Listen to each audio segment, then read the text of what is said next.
What is the phylogenetic tree or the evolutionary tree of life? And what can we learn by running it back and studying ancient gene sequences as you have? I think phylogenetic trees could be one of the most romantic and beautiful notions that can come out of biology. It shows us a way to depict the connectedness of life and all living beings with one another. It itself is an ever evolving notion. Biologists like visualizations, they like these graphics, these diagrams, and tree of life is one of them. So the tree starts at a common ancestor. It's actually the other way around. It starts from At the end? it starts from the branches. It starts from the tip of the branch, actually, and then the further, depending on what you collected to build the tree. So depending on the branches, depending on what's on the tip of the branch, and I will explain what I mean, the root will be determined by what is really sitting on the tip of the branch of the tree. So we could study the leaves of the tree by looking at what we have today and then start to reverse engineer, start to move back in time to try to understand what the rest of the tree, what the roots of the tree look like. Exactly. So the tree itself, by just taking a few steps back and looking at the entire tree itself, can give you an idea about the connectedness, the relatedness of the organisms, or whatever, again, you use to create your tree. There are different ways. But in this case, I'm imagining entire diversity of life today is sitting on the tips of the branches of this tree. And we look at biologists, look at the tree itself. We like to think of it as the topology of the tree to understand when certain organisms or their ancestry may have merged over time. And depending on the tools you use, you might use this tree to then reconstruct the ancestors as well. And so what are the different ways to do the reconstruction? So you can do that at the gene level, or you could do it at the higher complex biology level, right? So in which way have you approached this fascinating problem? We approached it in every way we can. So it's the gene, could be protein, the product of the gene, or species, or could be even groups of species. It will depend. It totally depends on what you want to do with your tree. If you want to understand certain past events, whether an organism exchanged a certain DNA with another one along the course of evolution, you can build your tree accordingly. If you rather use the tree to reconstruct or resurrect ancient DNA, which is what we do, then in our case, for instance, we do both gene, protein, and species because we want to compare the tree that we create using these different information. Okay, well, let me ask you the ridiculous question then. So, how realistic is Jurassic Park? Can we study the genes of ancient organisms, and can we bring those ancient organisms back? So, the reason I asked that kind of ridiculous sounding question is maybe it gives us context of what we can and can't do by looking back in time. Yeah. So, dinosaurs or all these mammals in at least for us is the exciting thing already happened by the time we hit to larger organisms or to eukaryotes. Oh, to you, the fun stuff is before we got to the mammals. The fun stuff is what people think is boring, I think. The phase that, well, at least two different times in the geologic history. One is the first life, past origin of life. How did first life look like? Mm-hmm. And the second is, why do we think that over certain periods of geologic time, no significant innovation happened to the degree of leaving no record behind? So what do we not have a record of? Which part? So you say the fun stuff to you is after the origin of life, which we'll talk about. After the origin of life, there's single cell organisms. The whole thing with the photosynthesis, the whole thing with the eukaryotes and multicell organisms, and what else is the fun stuff? The whole oxygen thing, which mixes in with the origin of life. There's a bunch of different inventions, all that have to do with this primitive kind of looking organisms that we don't have a good record of. So I will tell you the more interesting things for us. Sure. One is the origin of life, or what happened right following the emergence of life. How did the first cells look like? And then pretty much anything that we think shaped the environment and was shaped by the environment in a way that it impacted the entire planet, that enabled you and I to have this conversation. We have very little understanding of the biological innovations that took place in the past of this planet. We work with a very limited set of, I don't want to even say data because they're fossil records. So let's say imprints, either that comes from the rock and the rock record itself, or what I just described, these trees that we create and whatever we can infer about the past. So we have two distinct ways that comes from geology and biology, and they each have their limitations. Okay, so right, so there's an interplay. The geology gives you that little bit of data, and then the biology gives you that little bit of kind of constraints in the materials you get to work with to infer how does this result in the kind of data that we're seeing. And now we can have this through the fog. We can look back hundreds of millions of years, a couple of billion years, and try to infer. Even further, and I like that you said fog. It is pretty foggy. And it gets foggier and foggier the further you try to see into the past. Biology is you basically study the survivors, broadly speaking, Yeah. and you're trying to put together their history based on whatever you can recover today. What makes biology fascinating also it erased its own history in a way, right? So you work with this 4 billion year product, that's genome, that's the DNA. It's great. It's a very dynamic, ever evolving chemical thing. And so you will get some information, but you're not going to get much unless you know where to look, because it is responding to the environment. Yeah, so what we have, that's fascinating. What we have is the survivors, the successful organisms, even the primitive ones, even the bacteria we have today. So bacteria is not primitive, and we sorry to offend the bacteria. We should be very grateful to bacteria. First of all, they are our great ancestors. I like this quote by Douglas Adams: "Humans don't like their ancestors; they rarely invite them over for dinner." Yeah. Right.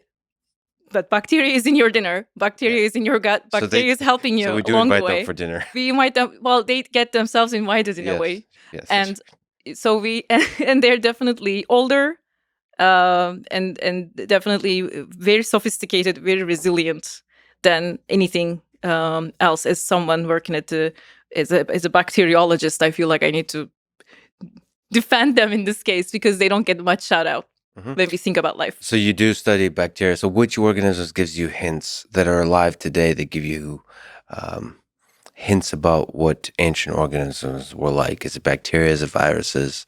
What do you study in the lab? We study a variety of different bacteria depending on the questions that we ask. We engineer bacteria. So ideally, we want to work with bacteria that we can engineer. Seldom we developed the tools to engineer them. And it depends on the question that we are interested in. If we are interested in connecting the biology and geology to understand the early life and fundamental innovations across billions of years, there are really good candidates like cyanobacteria. So we use cyanobacteria very frequently in the lab. We can engineer its genome. We can perturb its function by poking its own DNA with the foreign DNA that we engineer in the lab. We work with E. coli. It's the most simple in terms of model systems goes. Organism that one can study, well-established, sort of a lab pet, that we use it a lot for cloning and for understanding basic functions of the cell, given that it's really well studied. So, and what you do with that E. coli, you said that you inject it with foreign DNA? We inject pretty much all the bacteria that we work with foreign DNA. We also work with diazotrophs. These are azotobacteria. They're one of the prime nitrogen fixers, nitrogen fixing bacteria. Can you explain what that is? Nitrogen fixing? Is the source of its energy? So nitrogen is a triple bond gas that's pretty abundant in the atmosphere, but nitrogen itself cannot be directly utilized by cells given it is triple bond. it needs to be converted to ammonia that is then used for the downstream cellular functions. And that's what counts as nitrogen fixing. Yes, so Converts nitrogen it needs to to be ammonia. fixed before our cells can make use of it. And it's No offense to nitrogen either. well, it's actually a very important element. It's one of the most abundant elements on our planet that is used by biology. It's in ATP. It's in chlorophyll. That relies on nitrogen. So it's a very important enzyme for a lot of cell functions. And there's just one mechanism that evolution invented to convert it, fix it? So far we know there's only one nitrogen fixation pathway, as opposed to, say, carbon. You can find up to 7 or 8 different carbon base microbes invented to fix carbon.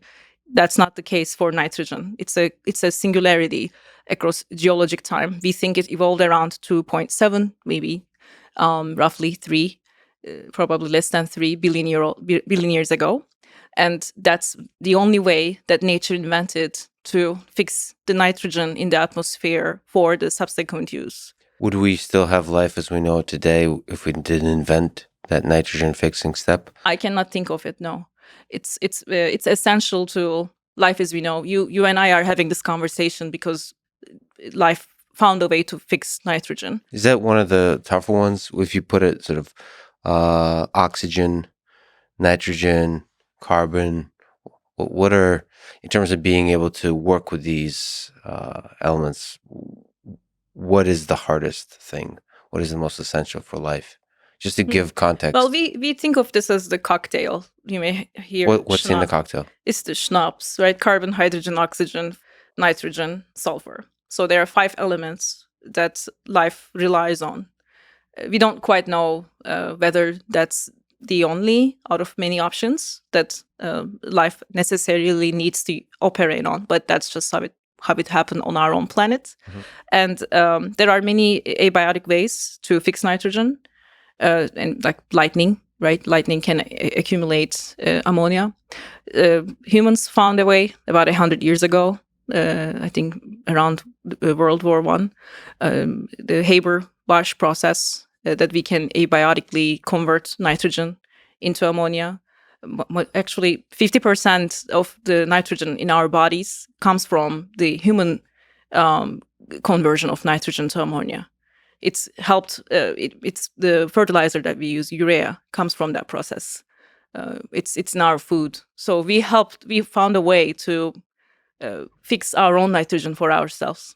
Yeah, but that's way after the original invention of nitrogen. Absolutely. And without that, we wouldn't have all the steps of evolution along the way. Oh, absolutely. We tried to replicate in the most simplest way what nature has come up with.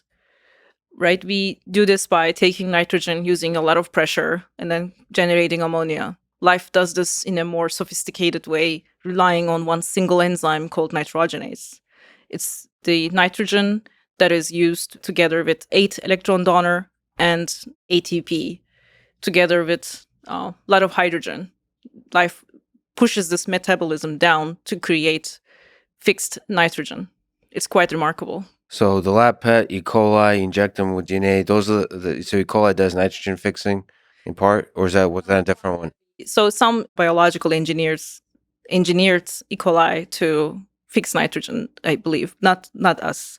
We use the nature's nitrogen fixing bug and engineer it with the nitrogen fixing metabolism that we resurrected using our computational and phylogenetic tools. How complicated are these little organisms? What are we talking about? It depends on how we define complication. Okay, so I could tell that you appreciate and respect the full complexity of even the most seemingly primitive organisms, because none of them are primitive. Okay, that said, what are we talking about? What kind of machineries do they have that you're working with when you're injecting them with DNA? So I will start with one of the most fascinating machineries that we target, which is the translation machinery. Mm-hmm. It is a very unique subsystem of cellular life in comparison to, I would say, metabolism.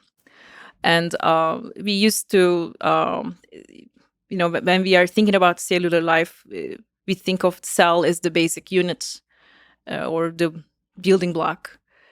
But from a key perspective, that's not the case. That one may argue that everything that happens inside the cell serves the translation and the translation machinery. There's a nice paper that called this that the entire cell is hopelessly addicted to this main informatic computing biological chemical system that it is operating at the heart of the cell. Which is the translation? It is the translation. What's translating from what to what? So RNA to enzymes? It converts a linear sequence of mRNA into a later folded protein.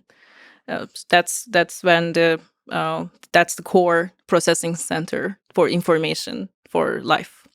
It has multiple steps. It initiates, it elongates, it terminates, and it recycles. It operates discrete bits of information. Itself is like a chemical decoding device, and that is incredibly unique for translation that I don't think you will find anywhere else in the cell that does this. So even though it's called translation, it's really like a factory that reads the schematic and builds a three-dimensional object. It's like a printer. I would divide it into actually even 4 more additional steps or disciplines than what would it take to study it by the way you described it. It's a chemical system. It's the compounds that make it up are chemicals. It's physical.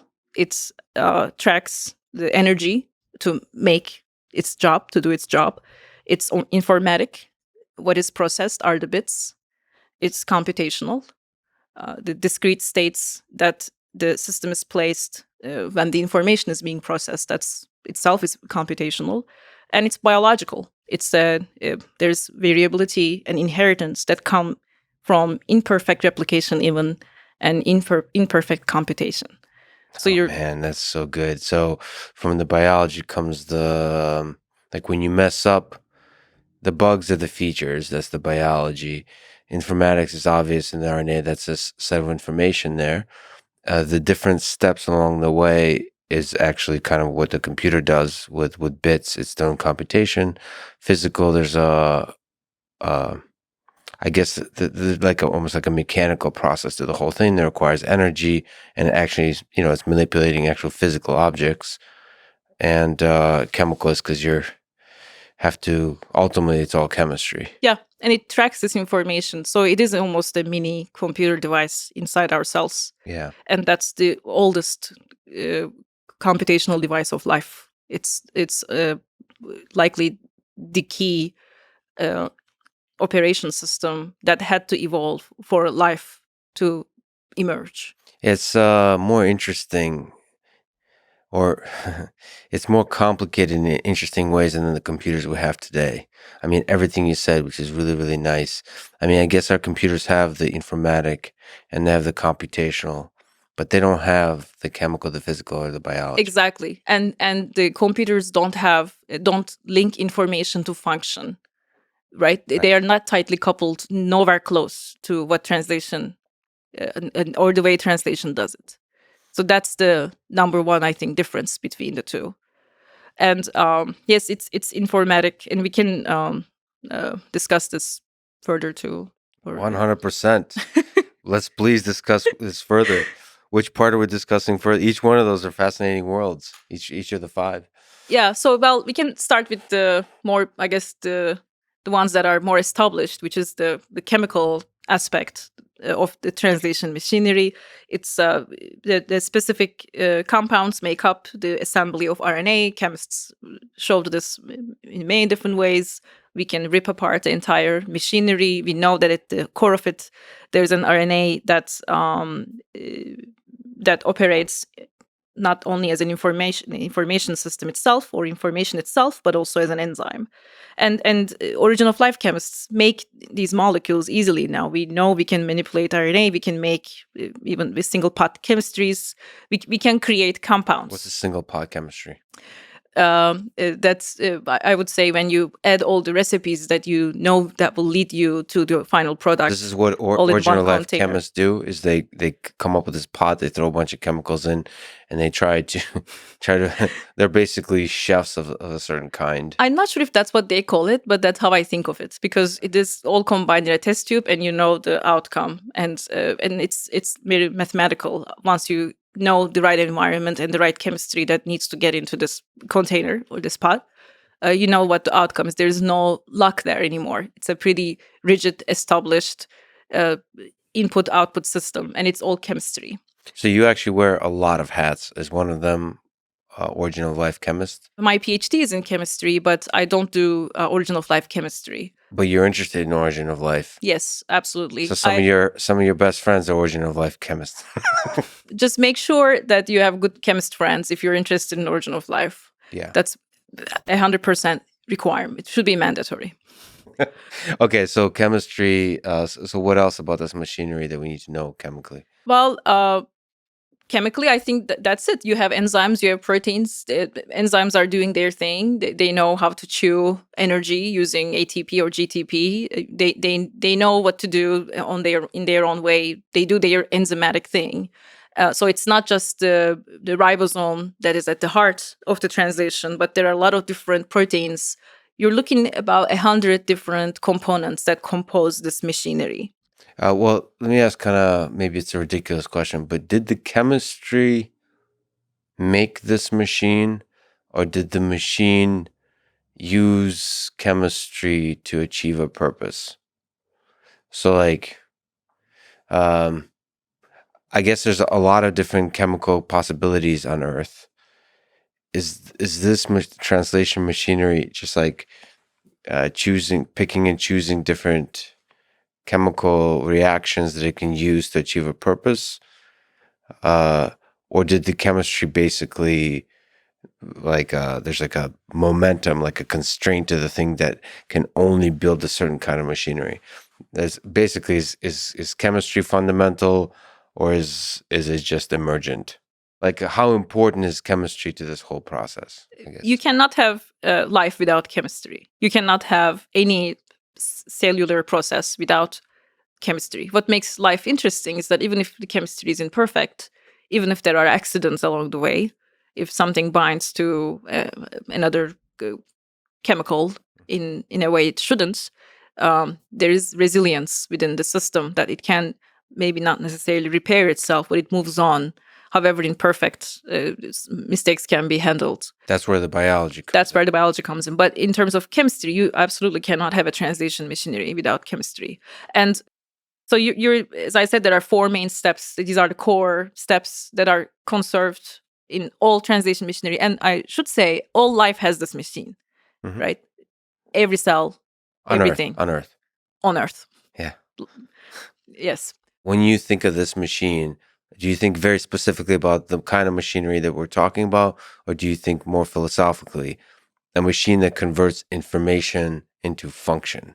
I cannot separate the two. I think what makes this machinery fascinating is that those 5 components that I listed they coexist. So, for instance, if we let's just talking about the chemistry part,